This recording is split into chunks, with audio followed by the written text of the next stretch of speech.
How to interview.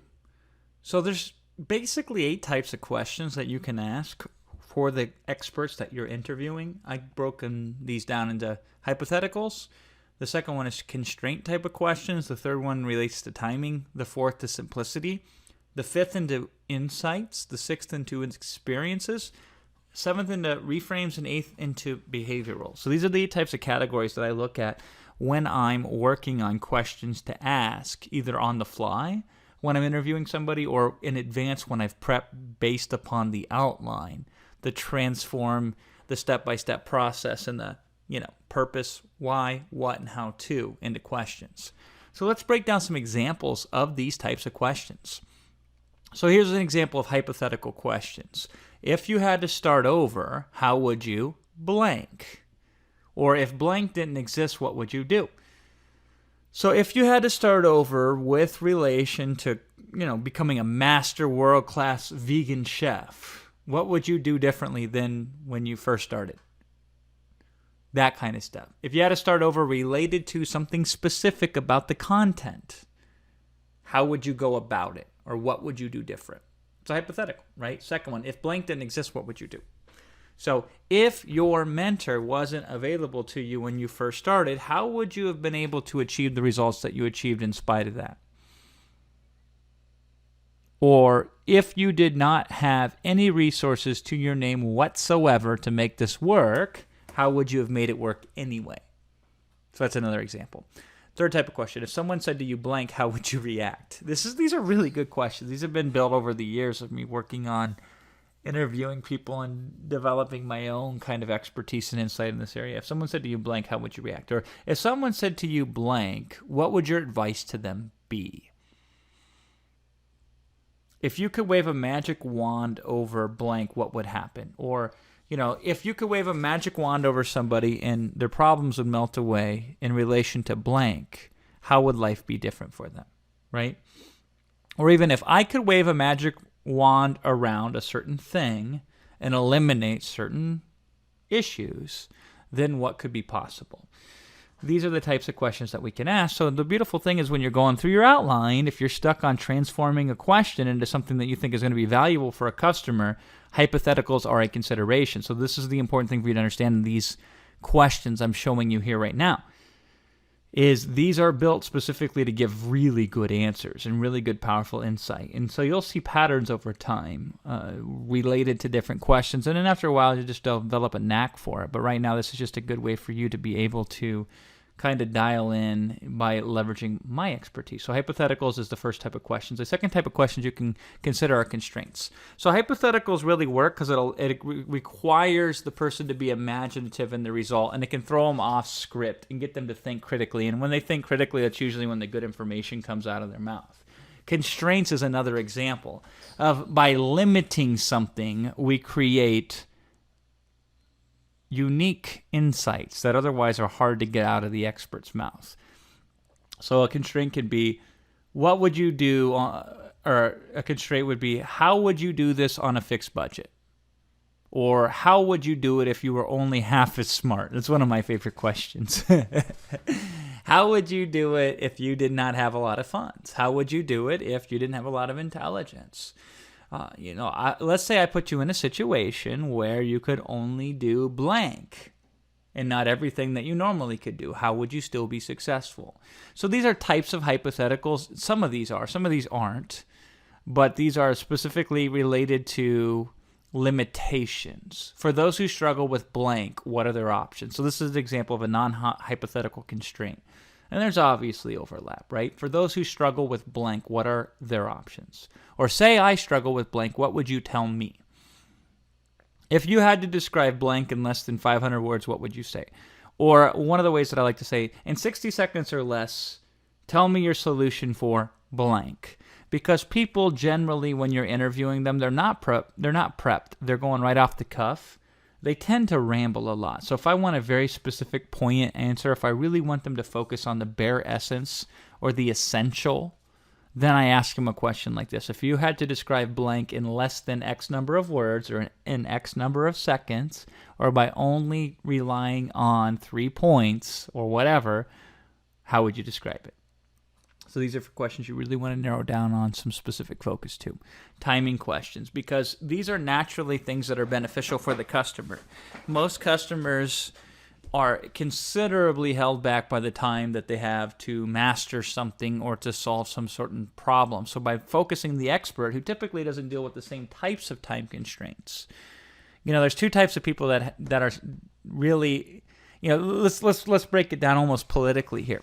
There are two types of people who have almost zero amount of time. The extremely wealthy, because the opportunities are massive for them, and the extreme poor, because they have so much pressure just to keep their head above water. They're treading water and keeping their head above water that they can't do anything else. So the extreme rich and the extreme poor both are under time constraints. Now the extreme rich's time constraints are different. It's what should I focus on because everything's working out so well. And the extreme poor is, if I take my focus off the immediate issue at hand, then I might die. So timing kind of bypasses those things. So if you have until the end of blank to solve this, what would you do first? This helps the content contributor who otherwise might not be so well focus specifically on do this, do that, do this, do that, forcing them to go step by step. If you have minimum time to start, how does that change things?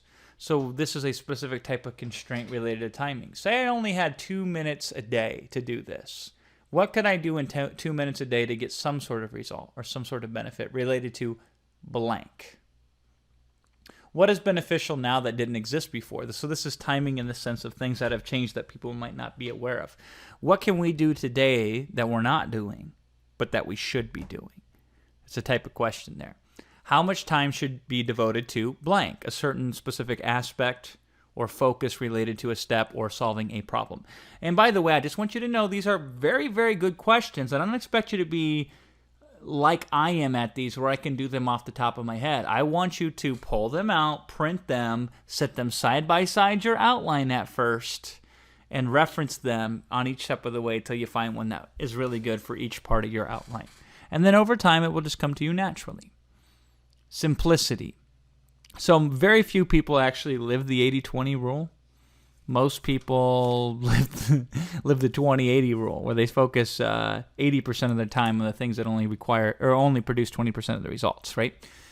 Very few people really, truly live the rule of the vital few, meaning the vital few things produce a majority of the results. So this is how we focus people that are content contributors,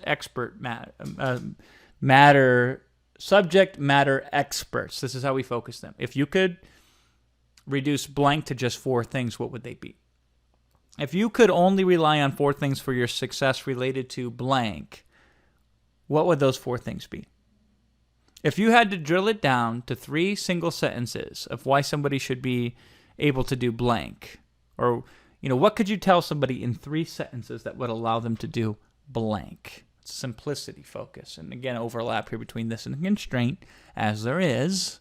Nothing is perfectly black or white. It does require some interpretation, but if you could do blank with just 4 things, what would they be? That makes them focus on the vital few. What is the most important thing that gets talked about the least? This is a very powerful question because everybody talks about the obvious, but usually it's not the obvious that gets the breakthrough in the customer. It's the unobvious, the slight refinement. So this is a question that can suss that out. What do you think people focus on that they shouldn't? So this will allow them to answer questions that can be very positive to change the focus of the behavior of the customers you're reaching by framing it in this matter. If all else fails, then what?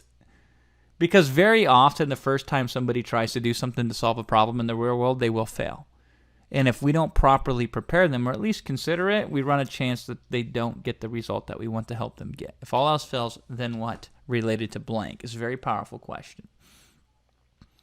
Insight type of questions.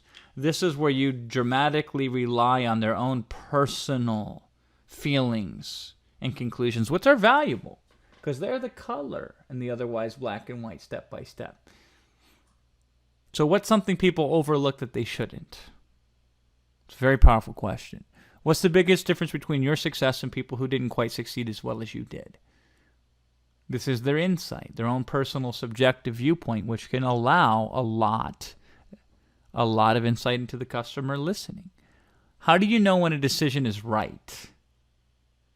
This is an NLP question, neuro-linguistic programming, which I'm a student of. How do you know when a decision is right? How do you know when you made the right decision when it comes to solving blank? Because they will tell you things that they don't even know they're aware of consciously. But now we make them aware of them consciously, and then we get a value to the customer that most other people can't get. How do you know when a problem is solved? It's a very good question. It's very related to the last question. How do you know when you achieved success with blank? And then again, we take an unconscious thing that they just very often do naturally, and we make it conscious. So that way customers can benefit from it. What do other experts tout as effective, yet you know better? This is a very powerful question because it allows the person to focus on their secret, their little essence that makes difference for them personally, and we get it out of them when they don't even realize we got it out of them. And they wouldn't be able to get it out of themselves. So that's a powerful question. Experience-based questions. These are easiest. What's the biggest mistakes you made related to blank, and why is it great that you experienced them? So this is related to their own personal steps in the process, or their own personal mishaps or breakthroughs. Tell me about a specific time when you thought it was impossible, but yet it proved to be more than possible. Or tell me about a specific time when you encountered whatever specific thing you want them to focus on at the time, right? How did you turn challenge into opportunity related to blank? If I could be you for a day, what would that be like? Experience related to certain specific problems or solutions or just even criteria. Reframes. This is when we try to take the focus and put it from a different perspective than what it's normally focused on, which allows us to get different insights and different conclusions, which are helpful to customers. What would it take for blank to occur? What would it take for blank to happen? These are very quick negotiation questions, too. I use these for way more than just interviewing experts. What would it take for us to make a deal today where we both would be very happy? That's a negotiation question. But another way to ask this question in an interview format is, what would it take for somebody who has given up to come back and try again related to blank? Specifically around blank, right? When was a time you were blank? What was different then than now? When was a time that you were unsure of yourself? And how are you sure of yourself now? What are the differences between the two? When was a time you were not an expert at blank? And what required the what made the transformation for you so you became an expert in blank? That's a horrible question, by the way, which is okay. Because when you're interviewing people, if you ask a horrible question, you say, hold on, that was a horrible question. Let me ask it a better way. So let me attempt to ask it a better way.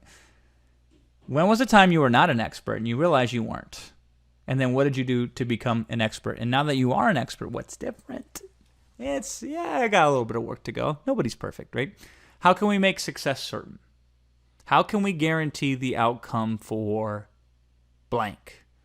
These are presuppositions. They presuppose that success is certain, or they presuppose that a conclusion can be reached when you ask something like, what would it take for blank? One of my favorite things, it's a lazy one. Sometimes it doesn't work, but sometimes it does. What question should I be asking you that I'm not? What other ways can you help people succeed that we haven't talked about yet? Questions like that. Even though it's not true that blank, what would it be like if it were true? So even though it's not true that some people can't succeed, what would it be like if it were true that some people couldn't succeed? What would you tell people in that situation, right? Even though it's not true that it cost $1 million to get started with an online business, would it be worth it for somebody to get started with an online business if it cost $1 million? Or if not, how could they make it worth it? How could they participate anyway? These are very, very thought-provoking questions which lead them off their normal talking points, and that's where the real big breakthroughs happen. Behavioral types of questions. If you had to make someone do blank, how would you go about it? If their life depended on you, how would you save their life? By solving this problem, right? If you couldn't solve this person's problem, they would die. How would you make it so they lived? These are very powerful questions. What's the most limiting and empowering habits related to blank? Because these are questions focused specifically on behaviors that are very often limiting. And then obviously behaviors that can be empowering. So then we give customers a choice. You can be this way or that way. You choose, right? What are the commonalities between people who share blank? Whether that's a positive share or a negative share. What are the commonalities between all the successful people you know related to blank? So these are types of questions that you can first reference and use almost verbatim and just slightly change them based upon your outline. And then over time, you can use these more as inspiration points. And eventually, you'll just habitualize them. And then you can ask any and all of your own questions spontaneously off the cuff to get breakthroughs. And I'll tell you what, the best person to ask these questions to is yourself for your own products and your own solutions to your own customers. So think about that one as we move on to the next video.